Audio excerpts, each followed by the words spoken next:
My name is Brian, and this is my tiny home. In my home that I had prior to this, I had 4 walk-in closets, so I've had to do a lot of paring down.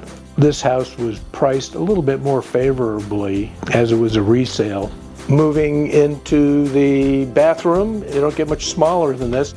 Most people that see this are scratching their head going, what in the world is going on there? Yeah, that definitely deserves a ta-da.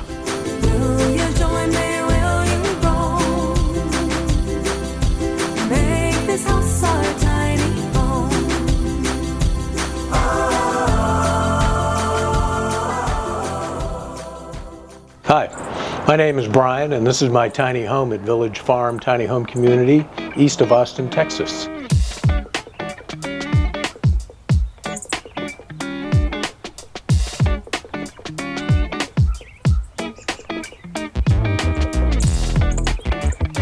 I've been interested in the tiny home movement since about 1980. When I retired 4 years ago, I bought this really as a base camp for my travel and adventures, either by motorcycle or by my RV. Literally a week or two after I moved in here at Village Farm, the coronavirus lockdown happened. It wasn't quite the traveling around the country plan that I had, but that's what initially got me here to Village Farm. I actually purchased this particular home as a resale from the original owner. This house was priced a little bit more favorably as it was a resale. I purchased the house for $80,000, which is about half of current market value. There is a far stronger sense of community here in this community than I've ever had, either in an apartment, condo, townhome, more so in a suburban type community.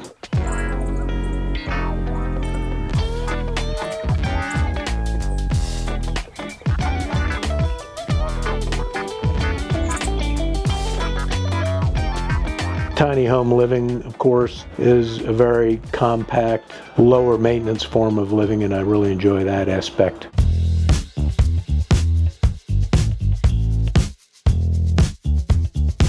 Come on in and let's take a look. This is my living room, and one of the things that I like about it is this vintage farm shiplap siding look. You'll notice in here there are a few guitars, mandolins, and so forth. I've been a bass player for most of my life and played in many bands, so the bass hanging up on the wall is my primary instrument. And then during coronavirus, I took some lessons for classical guitar.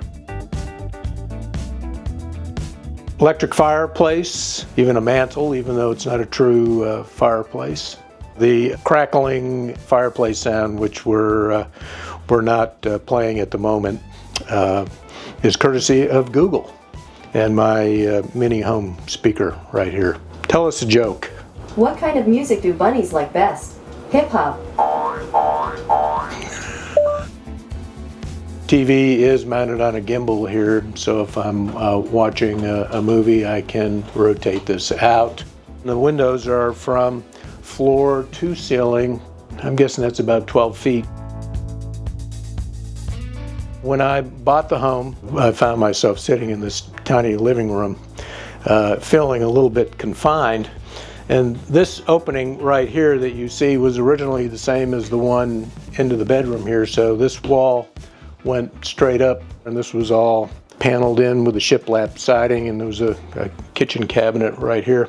About a month after I moved in, I decided it was time to open this up a little bit, and just got a pry bar out one morning and started experimenting and ripped all this out, did some paint and trim work, and created a little breakfast bar here, and visually really opened the space up.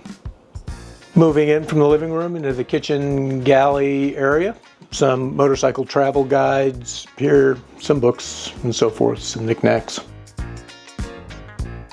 I was an automobile restorer in the past, and this is what I restored a 1961 Austin Healey 3000.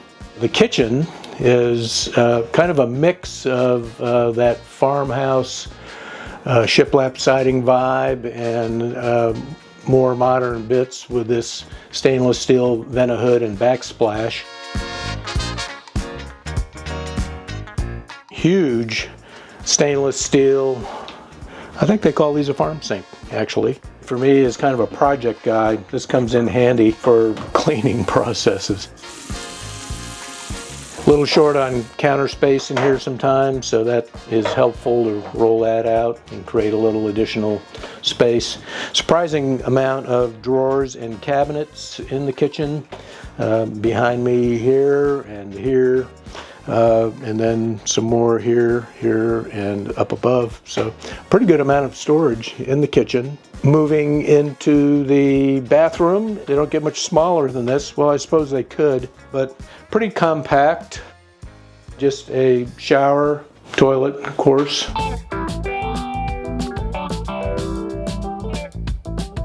Stepping back into the bedroom area, I do have double sliding barn doors here.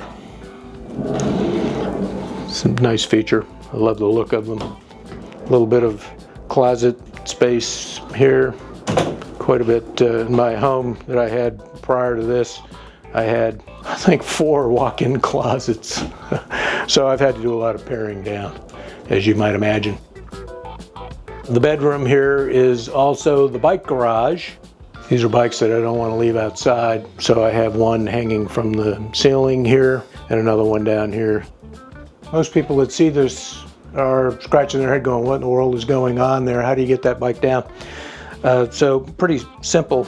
This bike has to come out of the way. Well, it doesn't have to. It just makes it quite a bit easier. So I'm going to roll this one out on the back deck. This bike weighs about 30 to 35 pounds. I'm not going to drop it all the way on the ground. I previously had a rather heavy 70-pound fat tire bike on here. It was a bit of a challenge to get it up here. This bike doesn't get ridden very much anymore, but it's here in case somebody wants to go along for a ride. All right, so now we're going to step out and take a look at the outside. Now we're on the back deck, which is more or less a storage area for me now. This is my side yard of sorts here. We had a choice between grass and decomposed granite, and I really didn't want to deal with trying to keep grass alive here. As you can see, I've got a couple of vehicles and my motorcycle parked here, and still have a nice open side yard here.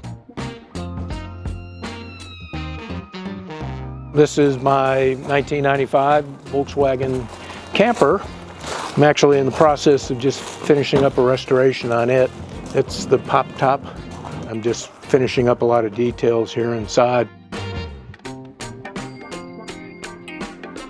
This is the back half of the lower bed area here. You'll see you've got some hanging cabinet space here. Little storage, the outdoor shower right here, which works off the freshwater tank and 12 volts. You can see out here I also have room for my motorcycle over here. That's probably my #1 passion. I have a group of close friends here in Austin I've been riding with for almost 20 years. That's a BMW GS dual sport motorcycle, so can be ridden on and off-road. I've ridden pretty much through every state west of the Mississippi and a few east of the Mississippi since I started riding about 30 years ago. Front porch, a little compact here, but it's my preferred hangout area early in the morning or on cool evenings.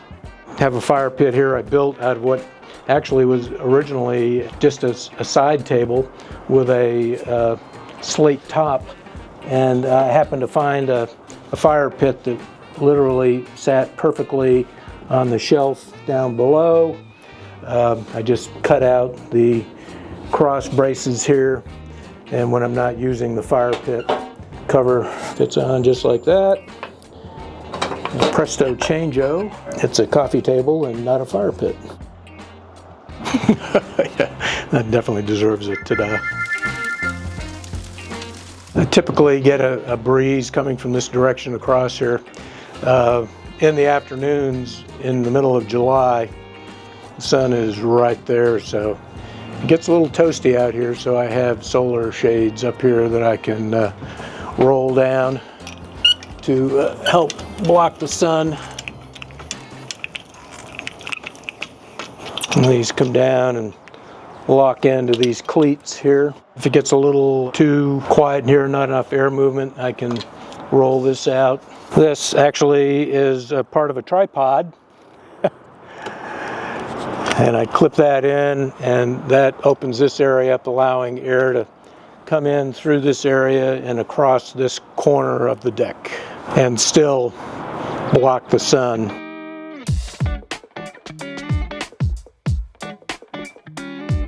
Years and years and years ago, before I kind of started down this path, a friend of mine said to me he had realized in life that the more stuff he owned, the more his stuff seemed to own him. He had discovered that there was a sense of freedom surrounding having less stuff, and I have definitely found that to be the case, found that to be true. If you're thinking about a tiny home community, I'd say do it. You won't know what the experience is like unless you jump in. Thanks for watching this week's episode. I hope you guys enjoyed it. Please make sure to like, share, and subscribe. And don't forget to check back soon for a tour of this tiny house community.